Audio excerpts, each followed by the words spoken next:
My name is Michael Chapman and I'm presenting VaxTracks, an interactive visualization tool to help explore measles and vaccination data. Vaccination and subsequently anti-vaccination is a really hot topic these days, and we wanted to understand what data sets were out there that we could better inform our users of our tools to help them educate and get more well-informed about these decisions that they're making. All of our approaches to tackle this problem really revolved around the data sets that we were able to pull together.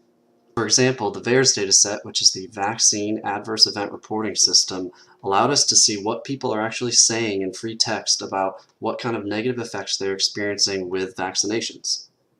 We also pull together vaccination and exemption data from all over the country.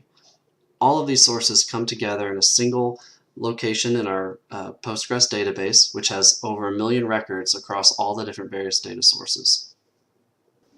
Our first approach was just to see if there was an overall adverse event trend.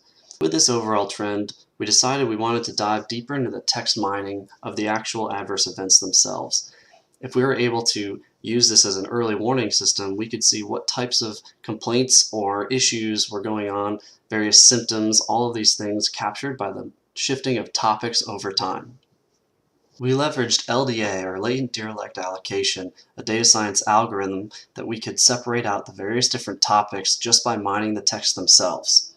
We built an interactive visualization that shows what topics, either bigrams, trigrams, or unigrams, all make up what's going on in each of these individual vaccination types.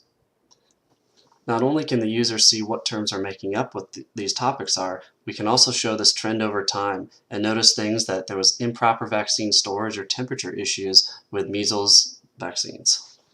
Narrowing our focus on measles, we wanted to look at what this trend looked like geographically over time. So this is where we start to pull in the vaccination and exemption rates year over year.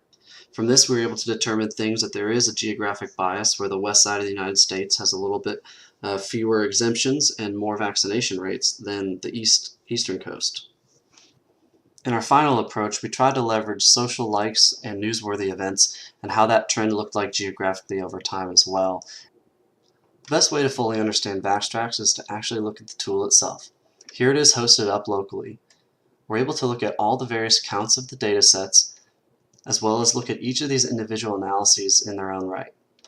Able to see things like the adverse trend moving up, able to select by vaccination type, and then we can move on to the text modeling where we're able to see the various topics and the terms associated with them. We can also see that topic trending over time, for example, this topic number 2 for measles, which is improperly stored vaccination temperatures, which has risen and since fallen.